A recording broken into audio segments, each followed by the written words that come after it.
Germany, early dawn, spring 1943. The streets of Bremen still sleep beneath a thin mist. A milkman pushes his cart through the cobblestone alleys, his breath clouding the cold air. Somewhere in the distance, a church bell tolls, slow, hollow, unaware of what's coming. Then it begins, a faint rolling murmur like thunder far beyond the horizon. The man pauses. The sound grows heavier. Windows rattle. Dogs begin to howl. Across the city, people raise their heads toward the pale morning sky. And there, on the edge of sight, tiny silver dots appear. Dozens at first, then hundreds, then thousands. The horizon itself seems to move. A black wave of steel and sunlight stretching from one end of the sky to the other. The roar is no longer distant. It's deafening, a wall of sound that drowns every prayer and every thought. Inside the Reich, many still believe the war is already won. The propaganda machine had promised as much. But at this moment, as the sky turns into a ceiling of fire and thunder, that illusion dies. Because Germany has just awakened to the roar of 1,000 American bombers. The illusion of invincibility. Germany, 1943. By 1943, the Third Reich stood at what many inside Germany believed was the height of its power. From the Atlantic coast of France to the gates of Stalingrad, Hitler's empire spanned more territory than any European power in modern history. German radio repeated the mantra daily, Das Reich ist unbesiegbar, the Reich is invincible. Factories ran day and night. Propaganda posters showed smiling workers and triumphant soldiers. The public, weary of rationing yet still convinced of victory, clung to the idea that the Führer's promises were unshakable truth. The early years of Blitzkrieg, lightning-fast victories in Poland, France, and the Low Countries, had created an illusion that German industry, technology, and willpower could overcome any enemy. But behind this facade, cracks were spreading. The Luftwaffe, once the pride of the Nazi war machine, was bleeding pilots at a rate it could not sustain. The Eastern Front had become a graveyard for both men and machines. In North Africa, Rommel's Afrika Korps, once seen as the embodiment of German military genius, was being pushed back by British and American forces. For the first time, the Reich faced an enemy that could strike back from the air. Not with a few reconnaissance planes, but with fleets of bombers that could reach the very heart of industrial Germany. The shift in the war. In London, the British air staff and their American counterparts were redefining the future of warfare. Air supremacy, not land conquests, would now decide the fate of nations. The Allied plan was simple but brutal, crippled Germany's capacity to fight by destroying its industrial backbone. To the British, this meant area bombing, devastating entire cities under the cover of night. But to the Americans, it was different. The U.S. 8th Air Force, recently established in England, believed in precision daylight bombing. The goal was to hit factories, airfields, refineries, the mechanical heart of the Nazi war effort, even if it meant flying through daylight and flak. In theory, this approach was bold. In practice, it was deadly. The Boeing B-17 Flying Fortress, the pride of American industry, was designed to take extraordinary punishment and still return home. But in 1942 and early 1943, those bombers flew without long-range fighter escort. The P-47 Thunderbolt and Spitfire could protect them only partway across the channel. Once the bombers reached deep inside Germany, they were on their own. Luftwaffe interceptors, Messerschmitt Bf-109s and Focke-Wulf FW-190s, waited for them. The coming storm, despite heavy losses, the Americans persisted. The stakes were too high to retreat. Every raid was a message that the United States had come not just to fight but to dominate the skies. In Berlin, Hermann Göring, commander of the Luftwaffe, laughed off the reports of American bombing missions. He called them terror flights of desperation.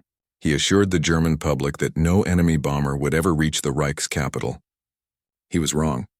The industrial cities of the Ruhr Valley, Essen, Duisburg, Dortmund, and Cologne, were already targets. Every blast that shook their foundations signaled a new kind of war, one where factories, rail lines, and refineries were as vital as armies. For the first time, German workers began to fear what they once believed impossible, that the enemy could bring the war to their doorstep, to the very roof of the Reich. The year 1943 would test both nations' faith one in its own invincibility, the other in its new form of warfare. The skies above Europe would soon become the largest battlefield in history, and the sound of approaching engines, once a symbol of German power, would soon become the sound of its undoing.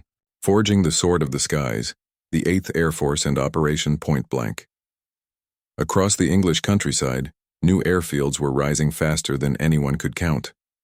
Small farming towns and quiet villages were suddenly surrounded by runways, fuel depots, and barracks. Locals called it the friendly invasion. By 1943, nearly 250,000 American airmen and ground crew had arrived in Britain, young, confident, and burning with purpose. Their mission was simple on paper but terrifying in execution: bring the war to the heart of Germany. The United States Army Air Forces had promised precision. It was a doctrine born from faith in technology, the Norden bomb sight, a mechanical wonder that could supposedly drop a bomb in a pickle barrel from 20,000 feet. The 8th Air Force's commanders, men like General Ira Eaker and Karl Spaatz, were convinced that a well-trained bomber crew could cripple Hitler's industry without resorting to the mass civilian destruction of British night raids. But theory met hard truth over Europe's skies. The first raids of late 1942 and early 1943 against submarine pens at Saint-Nazaire, shipyards in Wilhelmshaven, and factories in Bremen cost dozens of bombers and hundreds of men. Crews returned shattered, their aircraft riddled with holes, their nerves burned raw by the flak bursts and cannon fire of intercepting German fighters. The daylight strategy, some argued, was suicidal, yet Washington insisted it continue. The Allies needed proof that strategic bombing could force the Reich to its knees. Operation Point Blank, the plan to break the Reich. By spring 1943, the Allies devised a coordinated air strategy, Operation Point Blank. It would combine the Royal Air Force's night bombing with the U.S. 8th Air Force's daylight assaults. The objective was clear: destroy the German aircraft industry, cripple production, and bleed the Luftwaffe dry before the planned invasion of Western Europe. Factories producing Messerschmitt engines, Focke-Wulf fuselages, and synthetic fuel became top targets. The Allies believed that by grounding Germany's air force, they could secure control of the skies long before the invasion armadas crossed the Channel. In Washington, President Roosevelt called it the hammer that will shatter the enemy's sword. But for the men in the bombers, it felt more like flying into a storm made of fire. The edge of endurance. A standard bombing mission stretched across hundreds of miles of hostile airspace. Each B-17 carried 10 men, pilots, gunners, bombardiers, and enough fuel and bombs to burn half the sky. The roar of 4 Wright Cyclone engines filled every cabin with vibration. Once they crossed into enemy territory, flak exploded like black flowers in the sky. Each burst was shrapnel and heat, invisible death spinning through the formation. Then came the fighters. Messerschmitts dived through the bomber streams, firing 20mm cannons. Gunners shouted bearings, tracers streaked past the glass nose of the cockpit, and radios filled with static and screams. Some bombers fell in flames, spiraling toward the earth. Others limped home with holes big enough to crawl through. Still, they kept flying. The turning point in the skies. By late 1943, something began to change. The Americans were learning. New formations, the combat box, concentrated their defensive firepower. Escort fighters were being modified for greater range. And soon a legend arrived, the North American P-51 Mustang. With its sleek fuselage, bubble canopy, and powerful Merlin engine, the Mustang could finally escort bombers all the way to Berlin and back. The Germans, once masters of the sky, suddenly found themselves hunted. Luftwaffe pilots began to speak of the silver ghosts, American fighters that appeared out of the sun and tore through their formations. By winter, the psychological tide was turning. Goering's boasts about air supremacy grew hollow. For every bomber the Luftwaffe destroyed, it lost experienced pilots it could never replace. The Americans, on the other hand, were producing aircraft faster than the Germans could shoot them down. Factories in Seattle, Long Beach, and Detroit worked day and night, turning raw steel into flying fortresses. Soon the sky itself would belong to them. The Allies had built the perfect weapon, fleets of bombers that could fly in endless waves, shielded by long-range fighters and guided by cold precision. Germany had declared that the war was already won, but now the thunder of engines over its cities would prove how wrong that was. The human angle, life beneath the sirens. For millions of Germans, the war had been something distant, fought in fields, deserts, and foreign skies. But by 1943, the war came home. Air raid sirens screamed across every major city, cutting through the night like a blade. Families carried their lives in small bundles, photographs, bread, a single blanket. Mothers held their children as they descended into shelters carved from basements or subway tunnels. In places like Hamburg, Essen, and Cologne, nights became long corridors of waiting. The thunder of engines above was followed by the hollow whistle of falling bombs. Then the earth itself would convulse. Streets disappeared. The air turned to dust and fire. Children grew up believing the sky was an enemy. Even those who survived the raids could not escape their echo. Days after an attack, smoke still clung to the air. It stained the sky gray. Propaganda broadcasts urged calm, promising that the Führer's Luftwaffe will protect you. But the people no longer believed it. Each siren meant another night of fear, and another realization that the Reich's so-called invincibility was only an illusion. The technological angle, the machines of the heavens. While fear gripped the ground, the air war became a brutal test of innovation. The Boeing B-17 Flying Fortress was a marvel of engineering, a plane built to endure punishment no human should. Armor-plated, self-sealing fuel tanks powered turrets on every side. It could fly home with half a wing torn off or an engine ablaze. Crews said it was more than metal. It was a living fortress. Each B-17 carried roughly 4,000 pounds of bombs and 10 men, each responsible for a piece of the machine's survival. The pilot guided the plane through formation. The navigator calculated course changes through flak storms.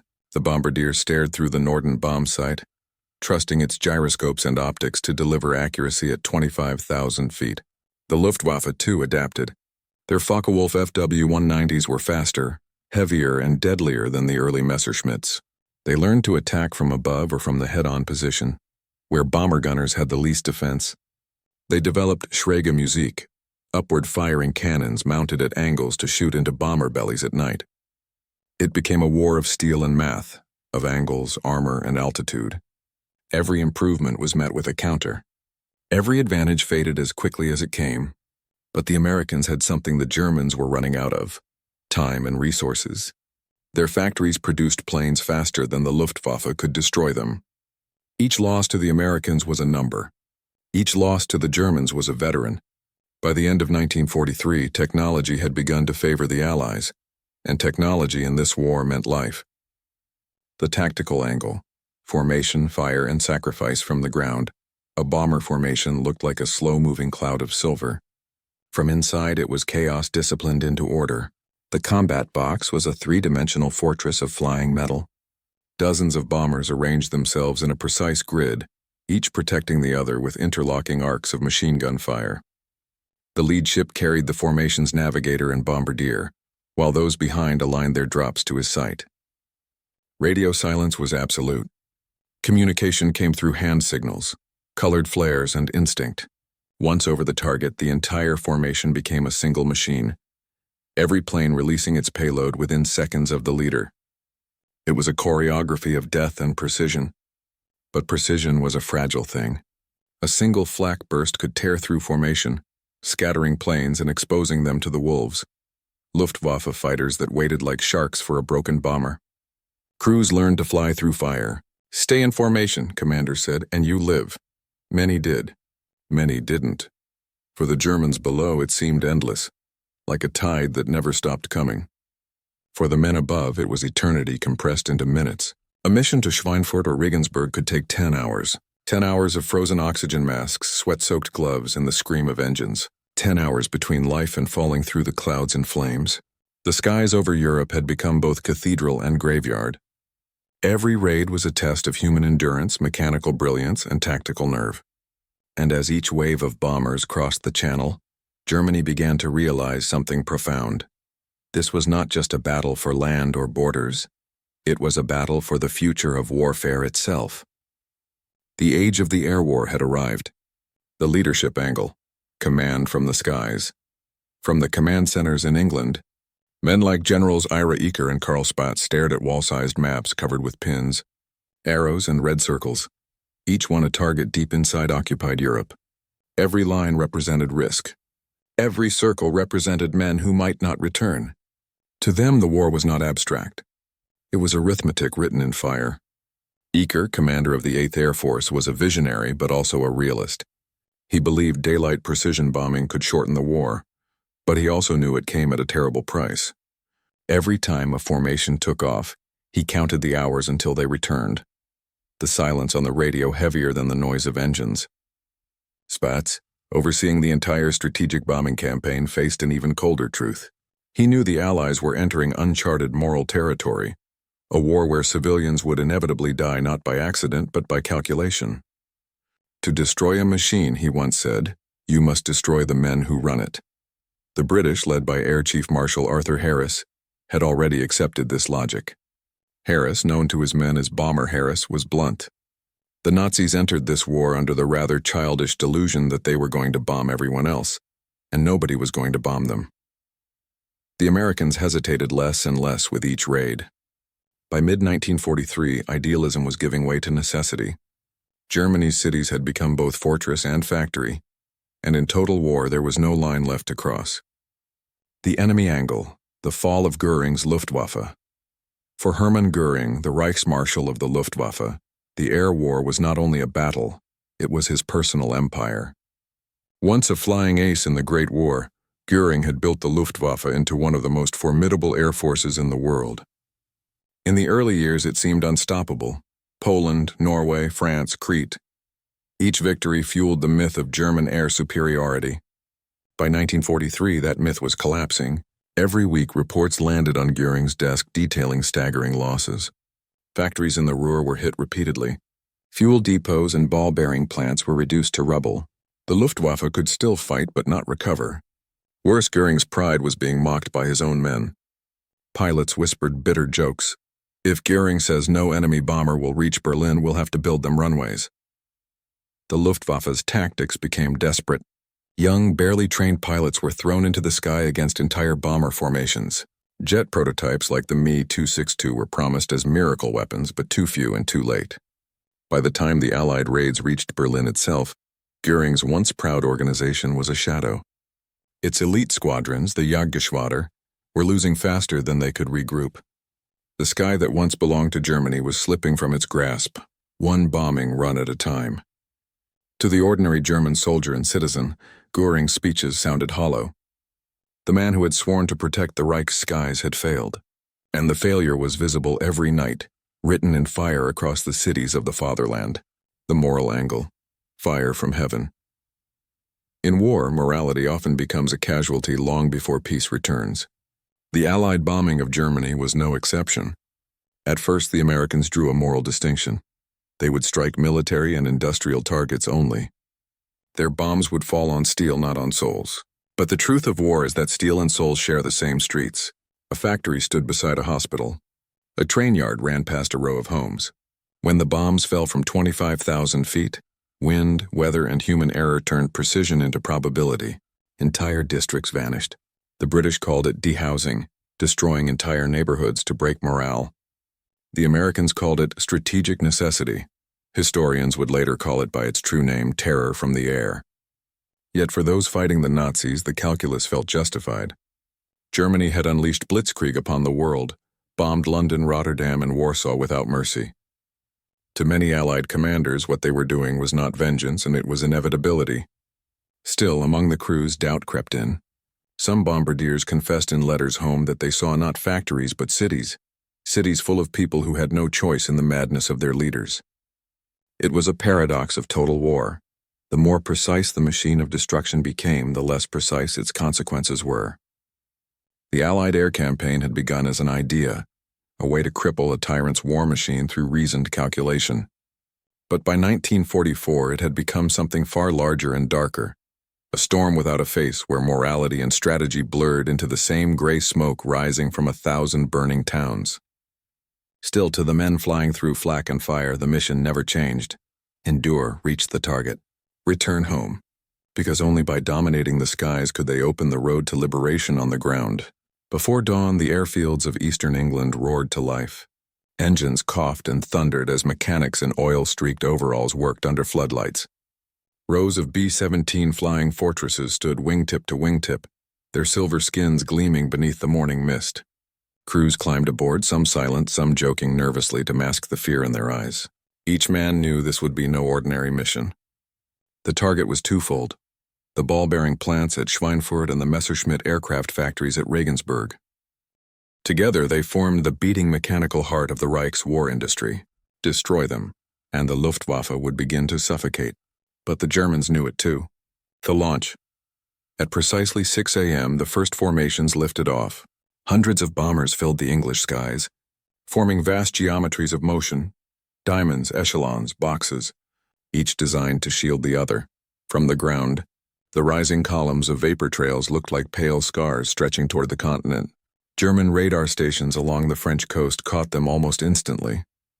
Operators in black uniformed silence traced the incoming waves on green screens and relayed the warning. Feindverband im Anflug. Zielrichtung Süddeutschland. Enemy formation approaching southern Germany. Sirens wailed across occupied France and the Low Countries. Squadrons of Bf-109s and FW-190s scrambled to intercept. By the time the first American bombers crossed the Rhine, the sky was alive with contrails and cannon bursts. The inferno begins. From inside a B-17, war was both majestic and unbearable. At 25,000 feet, the sunlight flashed off endless wings. A man-made storm moving with mechanical grace. Then came the black blossoms of flak, dark, boiling puffs that filled the air with hot steel. "Flak at 2 o'clock, a gunner shouted. Seconds later, an explosion tore through the formation. A bomber spiraled downward, its tail shearing away, leaving behind a trail of smoke and fragments that glinted like falling stars. Luftwaffe fighters slashed through the columns, diving from above, guns blazing. The air smelled of cordite and oil. Oxygen masks iced over with each breath. Pilots shouted coordinates. Gunners screamed bearings and prayers. Every man fought two enemies, the Germans outside and the terror within. Still, the bombers held their line. The formation tightened. The lead ship's bombardier called the final run. Bomb bay doors open. Below, the cities of Regensburg and Schweinfurt shimmered in the haze. Factories, rail lines, warehouses. Targets marked on maps now pulsed with life. As the bombers released their loads, the earth below erupted in orange fireballs. Flames leapt hundreds of feet into the air. Shockwaves rippled upward through the formation. The sky itself seemed to burn. The cost of precision. It was the most daring daylight raid yet attempted. Nearly 376 B-17s took part. When it was over, 60 were gone. Hundreds of airmen never returned. Some bailed out over enemy territory. Others vanished in clouds of smoke and steel. To the Americans who made it back, the mission felt both triumphant and haunting. They had struck at the core of Germany's war machine, but at a terrible price. One pilot wrote in his log, "The sky looked like it was on fire. I saw friends fall from 20,000 feet and disappear into the clouds. We hit the target, but the cost was too much." For the Germans on the ground, the experience was something close to biblical. Entire neighborhoods flattened. Machinery twisted like paper.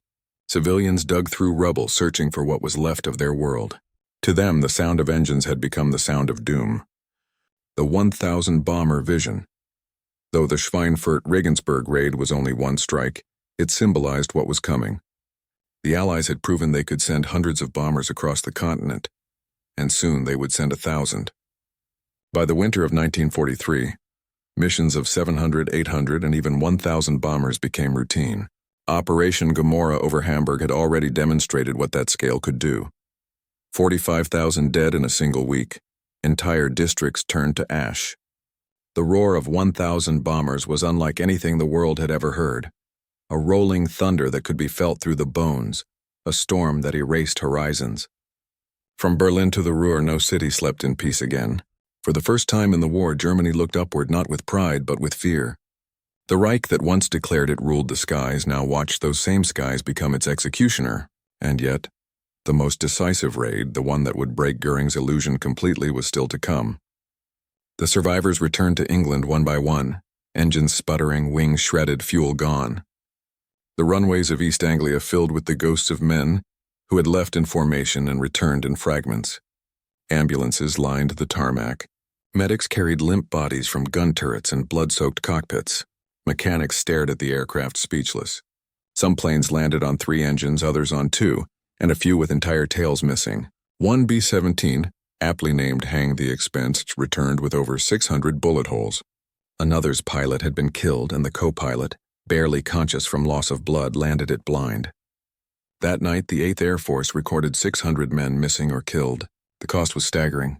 Yet even as casualty reports came in, the American High Command reached a cold conclusion. The mission had worked. The German ball-bearing industry was in chaos. Schweinfurt's factories burned for days. Rail lines twisted in molten knots. The Messerschmitt plants at Regensburg, once a symbol of German precision, were reduced to blackened frames. Göring's headquarters received frantic telegrams. Production halted, assembly lines destroyed, materials buried under rubble.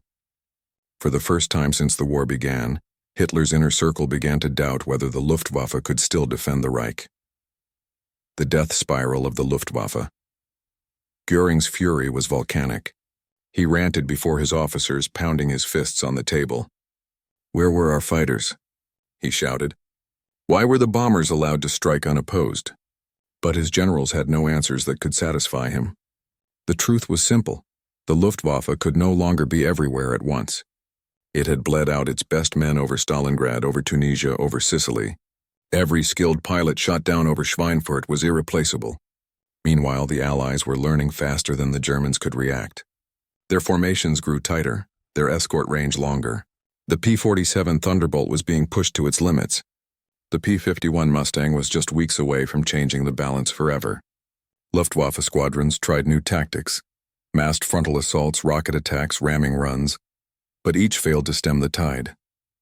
The bombers kept coming. By late 1943, the Reich's defensive system was collapsing. The flak towers that once guarded Berlin's skyline could no longer hold back the swarms. Radar operators spoke in hushed voices as their screens filled with blips too numerous to count. Every city had become a target. Every night, people waited for the sirens. The psychological breaking point, the myth of German invulnerability, had been shattered, not by tanks or troops, but by the relentless hum of engines above the clouds. In Berlin, the once defiant propaganda turned brittle. Joseph Goebbels, master of illusion, struggled to explain why entire cities were being erased. His speeches grew quieter, more desperate. "Every bomb," he said, "is a test of our faith in victory." But faith was fading. The German people began to realize what their leaders would not say aloud, that the war was turning against them. Letters from the front spoke of retreat and exhaustion. Letters from home described cities in ruins and nights spent under the earth. Even among the Luftwaffe pilots, once the elite of the Reich, morale cracked. They faced impossible odds: 10 bombers for every fighter, endless waves of enemies that never seemed to stop. Aces who once bragged of 50 kills now flew with shaking hands. Some refused to take off at all. The war in the air was no longer a contest of courage. It had become a massacre of attrition, the roar of $1,000. By early 1944, the prophecy was fulfilled. The Americans sent 1,000 bombers in a single wave, escorted by hundreds of fighters. From the ground, it seemed like the sky itself had become solid with wings. Witnesses in Germany described it as eine schwarze Sonne, a black sun blotting out the heavens. The sound was a constant rolling thunder that shook glass and bone alike. No speech by Hitler, no promise by Göring could erase the sight of it. The Reich had awakened to its worst nightmare, a storm it could neither stop nor survive. The devastation was beyond imagining. Factories flattened, oil reserves drained, rail networks shattered. The Luftwaffe's last reserves of aircraft and fuel dwindled. For every one of its planes that rose, 3 were destroyed on the ground. And with that, Germany's dream of air supremacy, once the proudest boast of the Nazi regime, dissolved forever into smoke. The raids over Schweinfurt and Regensburg were more than a battle. They were a revelation, the moment the Third Reich realized that power no longer flowed from its armies or ideology, but from the skies above. The Luftwaffe had ruled the early war with arrogance. Now it was learning humility at 25,000 feet. The roar that once symbolized German might had changed sides. And as the Allied bombers returned to base, the dawn that rose over the burning cities of Europe marked not a victory of one nation over another, but the beginning of the end for Hitler's empire. By the dawn of 1944, the once mighty industrial core of Nazi Germany was transforming into a wasteland. The flames that had risen over the Ruhr, Schweinfurt, and Hamburg were no longer isolated disasters. They were symptoms of a dying system. Smoke still curled from the skeletal frames of factories that had powered the Reich's early triumphs. The ball-bearing plants at Schweinfurt, vital to nearly every German machine from tanks to submarines, lay in rubble. The Regensburg Aircraft Works, which once turned out sleek Messerschmitts by the hundreds, stood silent, its assembly lines entombed in concrete dust. Every ton of steel lost meant fewer tanks. Every machine tool destroyed meant one less aircraft to defend the skies. Albert Speer, Hitler's Minister of Armaments, faced a mathematical nightmare. Production charts that had once risen with steady precision now dipped like wounded wings. In a secret report to Hitler, Speer admitted the truth he could no longer hide. If these bombings continue, Germany will lose the ability to wage modern war. The industrial heart stops beating. The Allied bombing campaign had become relentless, a pulse that never stopped. The Americans attacked by day, the British by night. The sky above Germany turned into a permanent front line, one that civilians could neither flee nor fight. In the Ruhr Valley, Germany's industrial black heart, furnaces went cold for the first time in a decade. Bridges collapsed into rivers. Railways warped in the heat. Coal shipments halted. Entire production cities, Essen, Dortmund, Duisburg, became craters of twisted metal. One Luftwaffe officer called it a landscape of ghosts. Desperate to maintain output, Speer ordered factories dispersed underground, in tunnels, caves, and forests. The new miracle was not victory but survival. The regime began to rely on forced labor from occupied countries, millions of men and women torn from their homes, working under armed guard in subterranean sweatshops. But even underground, they could not hide forever. The Allies had maps, intelligence, and radar. Every time a new site was discovered, the bombers returned. The civilians' war for the German people, life had become an unending struggle for breath. Cities no longer slept, and they waited. Each evening, families carried their belongings into shelters, clutching bread, radios, and rosaries. The sound of sirens was as familiar as the heartbeat. Children played among ruins that had once been schools. Old men shoveled bricks where homes had stood. The night sky glowed orange as far as the eye could see. Across Germany, people began calling it der Feuerhimmel, the fire sky. Propaganda still promised eventual victory, still spoke of secret weapons and divine justice. But in private, few believed. They could see with their own eyes what the leaflets dropped by the Allies proclaimed: "The war you started has come home." Doctors struggled to treat burns and shock. Water lines burst. Power grids collapsed. Epidemics followed in the wake of the destruction. And yet, in this hell of steel and flame, the Nazi regime demanded total loyalty. Posters of Hitler still hung in bombed-out streets declaring, "Wir glauben an den Führer." But faith could not stop fire, the strategic reality. By early 1944, the United States had achieved something no nation in history had managed before: complete air supremacy over an industrialized enemy. German radar could still detect the bombers, but it no longer mattered. There were too many. The Luftwaffe could still scramble fighters, but there was no fuel. Every raid weakened not just factories, but morale, transport, and communication. The Reich's war machine was no longer a machine at all. It was a collection of broken parts held together by propaganda. Even Hitler, in his mountain retreat at Berchtesgaden, began to grasp the scale of the collapse. His generals brought him maps with red circles, targets destroyed, cities burning. Each one represented a hole in the armor of his empire. The man who had promised a 1,000-year Reich was now fighting to survive 1,000 days. The smoke of 1944 carried more than dust. It carried the sound of inevitability, the slow, grinding end of a system that had believed it could conquer the world. And still the bombers came. Every sunrise brought the same sound: the deep, rhythmic thunder of American engines rolling toward the heart of Europe. The skies had become the new front line, and soon the war below would follow. By the spring of 1944, the balance of power over Europe had changed forever. The Luftwaffe, once feared, once invincible, was now a phantom. The Reich still possessed airfields, radar stations, and flak guns, but it no longer possessed the one thing that made them matter: control. The Americans called it the Big Week. In February 1944, More than 3,000 Allied aircraft struck German aircraft factories across Leipzig, Augsburg, and Regensburg in a coordinated assault. The goal was clear: destroy the Luftwaffe on the ground before it could rise to meet them in the air. It worked. In a single week, nearly one-third of Germany's remaining fighters were destroyed or crippled. The pilots who survived found themselves outnumbered, outfueled, and outgunned. The introduction of the P-51 Mustang sealed their fate. For the first time, long-range Allied fighters could escort bombers all the way to Berlin and back again. The hunters had become the hunted. The fall of the Luftwaffe. From that moment, Germany's skies belonged to the Allies. P-51s and P-47s swept ahead of bomber formations, attacking airfields, train lines, and convoys. Luftwaffe planes were destroyed before they could even take off. Göring, now a bloated parody of his former self, still promised miracle weapons: jet fighters, rocket planes, vengeance bombs. But his words carried no weight.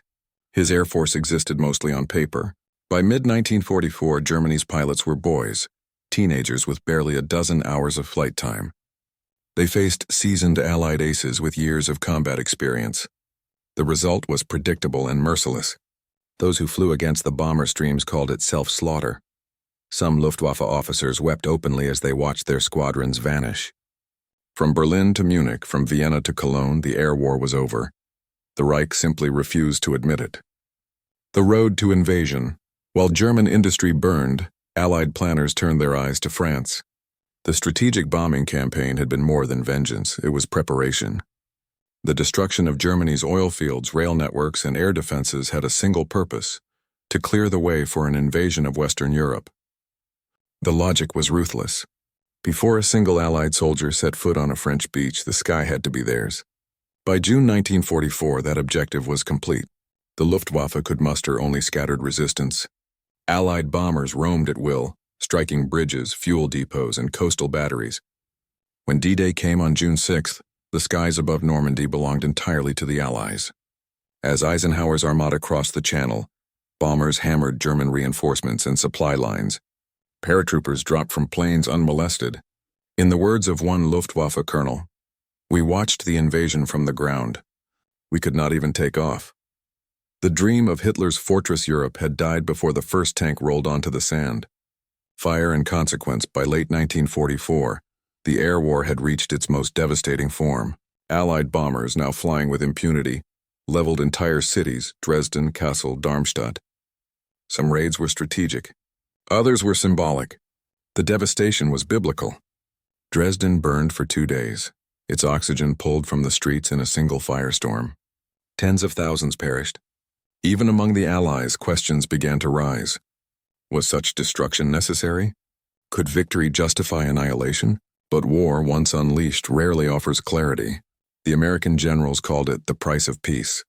The British called it the only way forward. And for the Germans beneath the flames, it had no name, only the roar of engines and the fall of the world they had built. The empire of smoke. By 1945, the Reich was a shell. The factories that had once armed it now lay silent.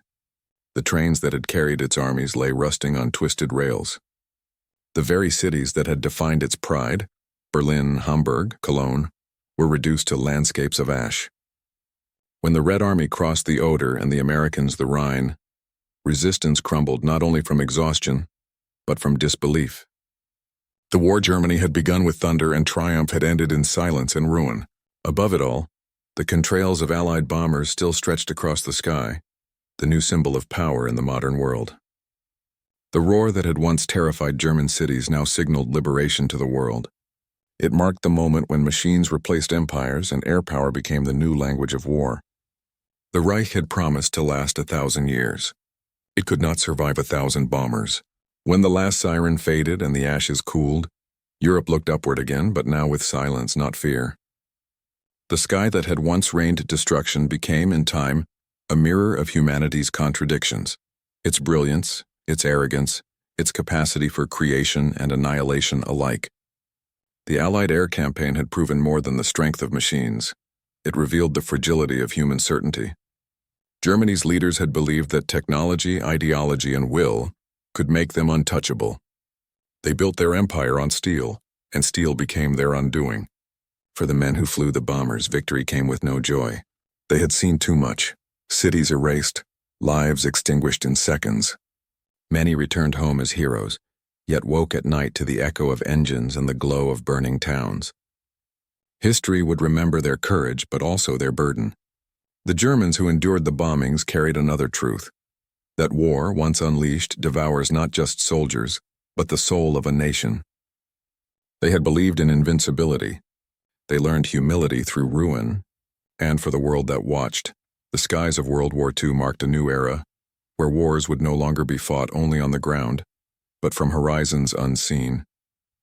The lesson was as clear as it was terrible, that dominance from above was power absolute, and power without wisdom would always lead to fire. In the end, the roar of 1,000 bombers was not just the sound of Germany's defeat. It was the sound of modern warfare being born, the birth cry of a new age where the heavens themselves became the battlefield. And so when the Reich claimed that the war was already won, it was not boasting, it was prophecy misunderstood. Because in that boast lay its downfall. For no empire, no ideology, and no